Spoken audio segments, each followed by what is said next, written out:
welcome to the Spooky Chris podcast. My name is Chris Ringler. I am an author, filmmaker, artist, event coordinator living in Michigan, and this is my micro podcast. It's not as micro as it used to be. You can find all of my info and all of my blogs and everything else at my website, spookychris.com. I just released a new book called Be There, I Am Here. It's pretty neat, so it's worth checking out. As we enter May, it's interesting to see the strange twists and turns we find ourselves as a society in.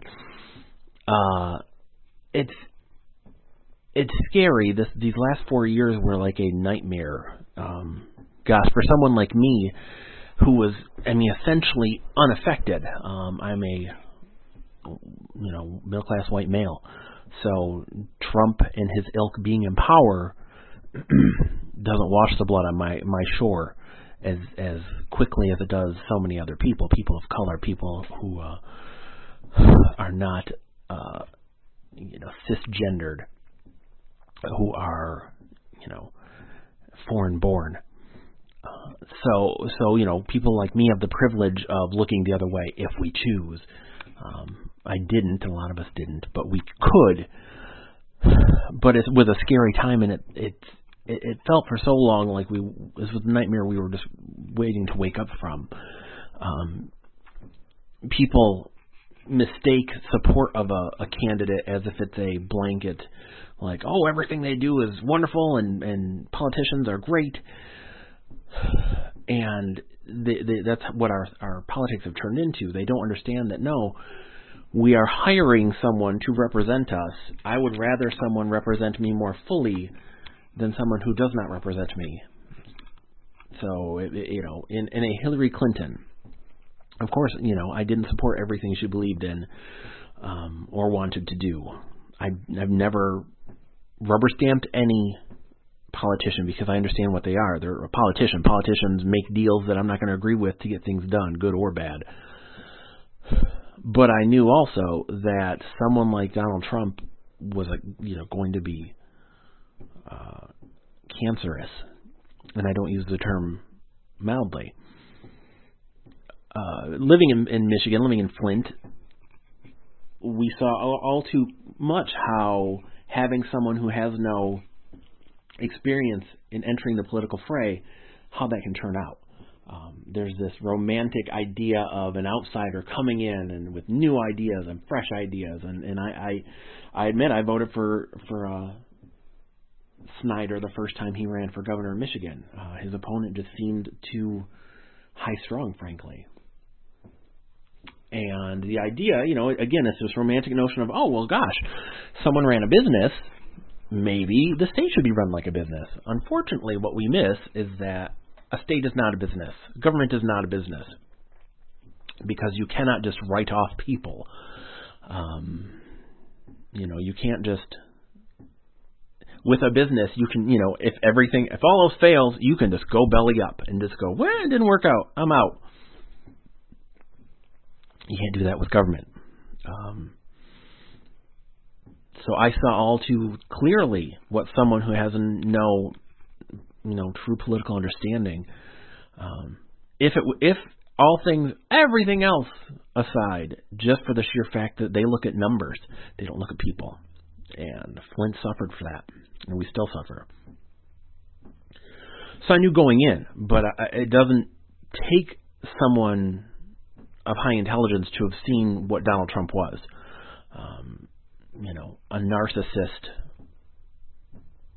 of the highest order who literally only cares for himself and his glory and his self-satisfaction.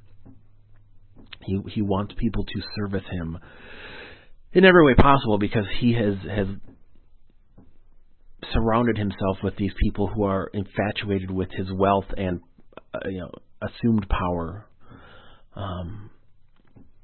And they want some of it for themselves, which is another kind of sickness, isn't it? These sycophants that are so desperate for power themselves that they'll essentially make deals with human devils just so they can get what they want. And that's what politics is to some degree. There are no clean hands in politics. That's just, and it's not even evil people. Politics just works that way. You want a bridge somewhere, or a guardrail somewhere where people have died in your district. Oh gosh, that's a great idea. That's super. That's great. We need to get that done. I want to put a fence around duck pond. That's what I want. So if you'll help me, if you'll vote for my fence around duck pond, I'll vote for your rail. Great. Except there's someone who doesn't want that fence around the duck pond. And maybe if you go with them. Okay, great. I'm going to go with the non-fence people. Ooh, the problem is that the guy who wanted the fence is friends with a couple other people who might have been swayed by you voting for the fence because he did deals with them. And that's what politics is it's all these deal after deal. It's a maze. It's a knot, and you just can't easily unwind it. But to think Donald Trump was going to come in here and do great things was foolish. But the problem was that the GOP was happy. They didn't want him, but they were happy because he became the tip of their spear. They decided, well, shucks, he will do these things that we want done. We think we can control him. They couldn't. And if he shoots his mouth off, if he embarrasses himself, whatever. If we have to move on from him, we'll move on from him. But we're going to use him while we use him because he has, captured this zeitgeist. Because he hit all these sound bites. Because for many years, Americans have heard from the hard right, and even without the hard right, that we're a nation that's afraid because we haven't had any wars, any big kind of like world wars, to show our masculinity in this screwed up world that men over eons have screwed up in pursuit of their vanity and their virility and their ego. We are searching for ourselves, and we are told over and over again by so many, and we see so many people coming here. And while once, America was the great melting pot, and we thought it was something to be proud of, to be excited about, all of these quote unquote foreigners coming here and wanting to be part of the American culture. We have become very xenophobic, and we've always been xenophobic, but I think 9/11 has kind of started that fire, and it took a while to really get burning out of hand, but it is. Where once we all understood that we are all, everyone here in this country is an immigrant unless you are of native birth, as in you are Native American, because the fact is that all of us came here and took their land. It is what it is. And saying that, well, then it seems like we would all be... It's weird because it's kind of like you got a hand, so when someone needs a hand from you, you're like, no. That's kind of the mentality. Is that, or we only want people that look like us. Like me. I'm a white middle-class guy. Well, gosh, I would only clearly want people that look just like me. Or hot chicks to come to America. Which is, again, obviously wrong and obviously crazy. And it's this weird fear like, well, they're going to take our jobs.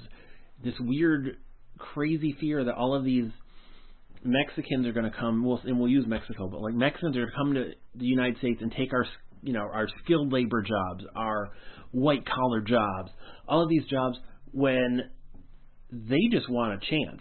They are like, look, I'll take whatever there is. And it's funny because we treat people from other countries, they have accomplished things, they have these lives, they have these intelligences, and they come here and we're like, well, no, I have a degree in it. Yeah, you don't have it from here. We don't care.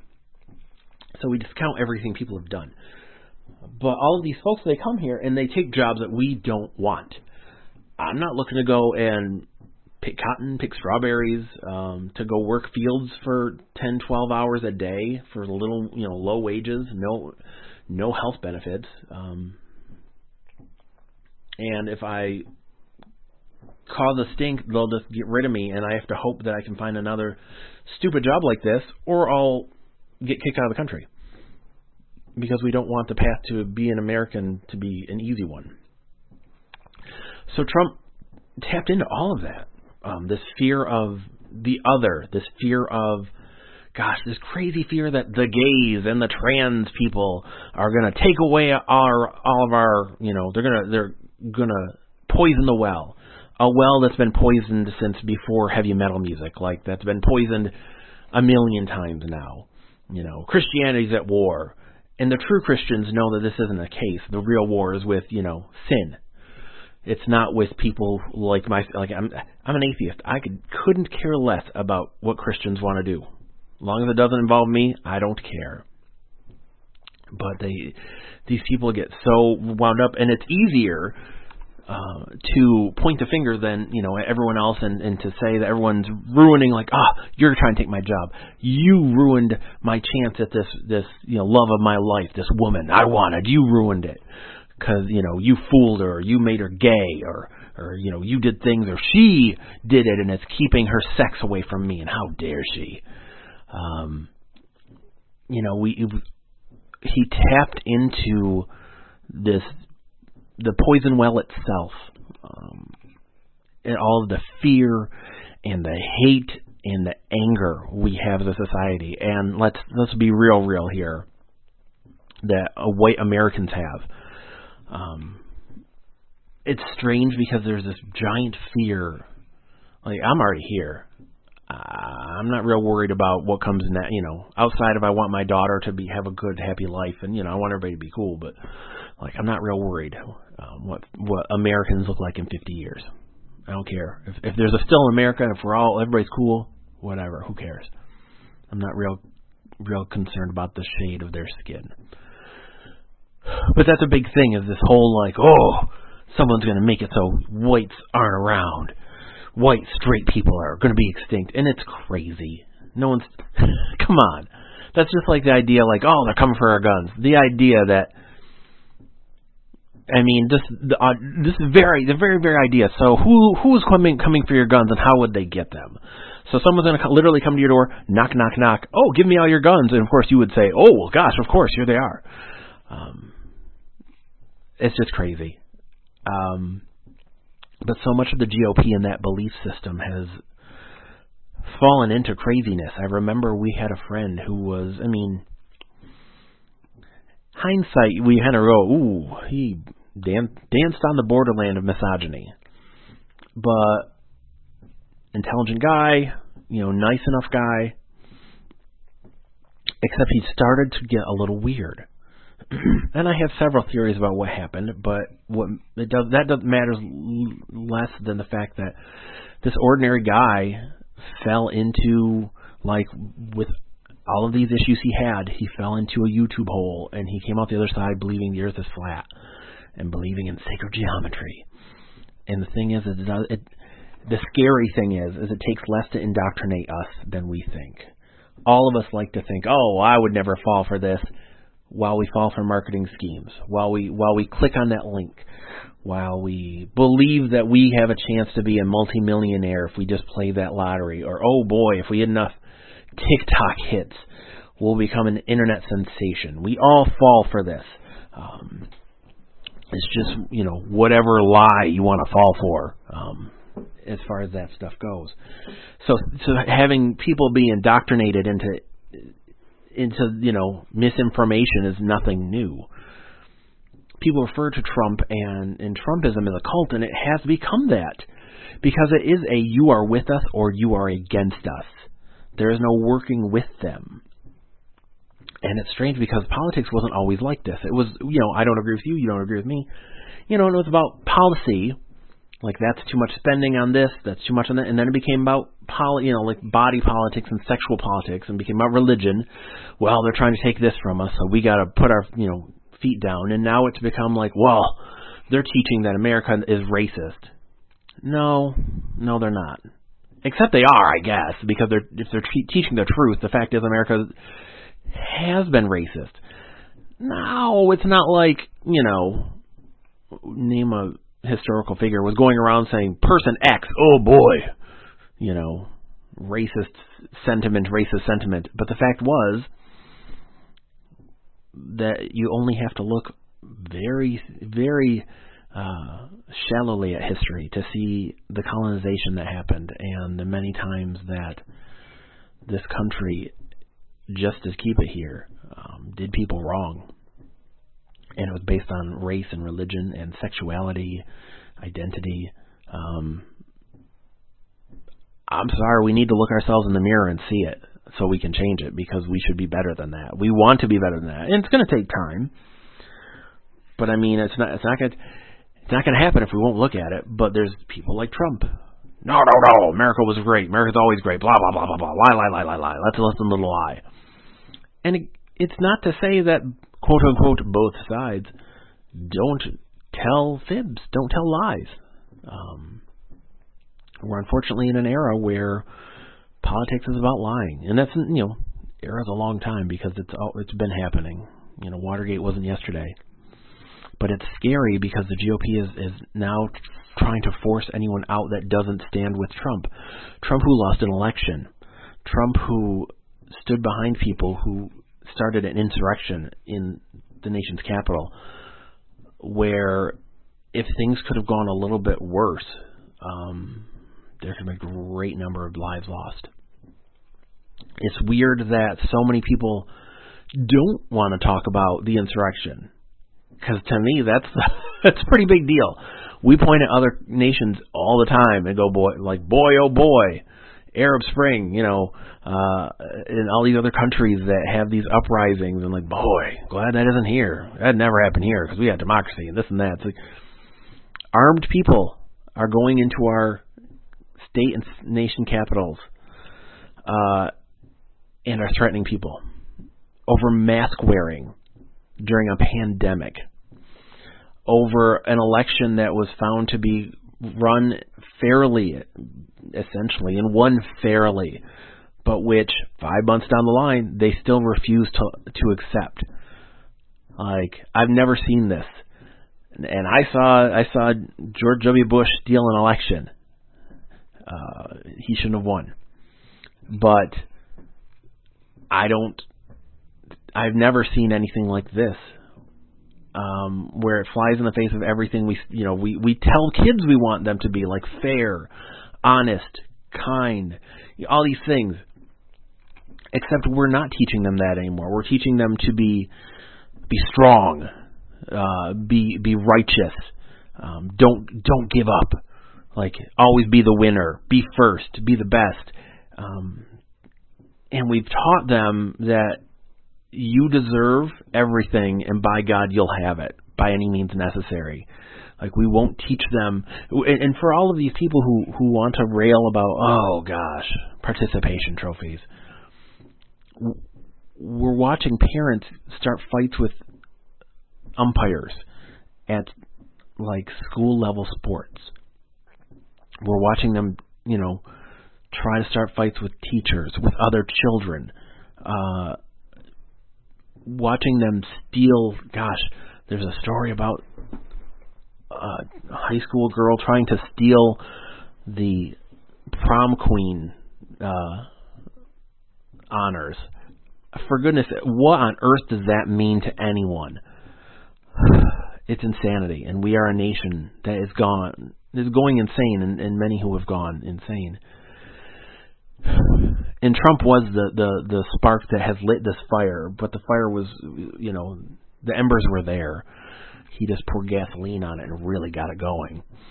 And it's insane because we keep wanting to hand him a megaphone to scream fire in a theater. And so he can kind of shrug and say, well, I just said that the place was, there were flames everywhere. I didn't say fire, say whatever. The lies he has told over the last year. And it's just crazy again because he had, the stuff you're seeing is insane. And I won't say Biden's perfect, Harris is perfect, anyone is perfect. No, that's not how politics works. Like I've said, it's all, you hope for the best sometimes, and you're going to get, you're for all the great things Obama did, he also did start putting people in cages, as it were. he did sign off on drone attacks. These are the sins you commit as a leader, unfortunately, because you're trying to do the best thing for your nation, and it's not always a clean thing to do. But to see the insanity that's happening and that we're allowing to happen it's breathtaking, because it's scary. Because we're seeing a whole, an entire party fracture, so that if you do not support this lie that the election was stolen, they will oust you. They will stand with someone who threatens, who lies, and this isn't even talking about Trump, who engaged in teen prostitution. They will stand with them, and it's just, that's all a lie. That never would have happened with us. We are lily white, clean, hands free of any soot. And it's scary. It's scary as somebody with a kid, because you just don't know where this ends and when it ends. And it's scary. And I know we'll get through it, because we do. That's what Americans do. But it's hard, because for every one of us trying to teach our kids the right thing, there's someone out there teaching them they're against you. Beat them at any cost, because you're the one that deserves everything. And hey, my daughter deserves everything, but not at the cost of other people. Not the cost of her, we'll say soul. Because we're all in this together, and none of us is better than anyone else. And once you start believing you're better than someone else, well, you're in for some hard truth. These are strange times, my friend. Strange times. We'll get through it together, but it's going to take a minute. I am Chris Ringler. This is the Spooky Chris Podcast. I wish you well. I wish you health. I wish you safety. You find all my stuff at spookychris.com. Hey, I have a new book out called Be There, I Am Here. It's a pretty cool story about, it's actually kind of two books in one, told from two perspectives, about family, loss, hope, and the future. And I will see you in the future, friend. Goodbye.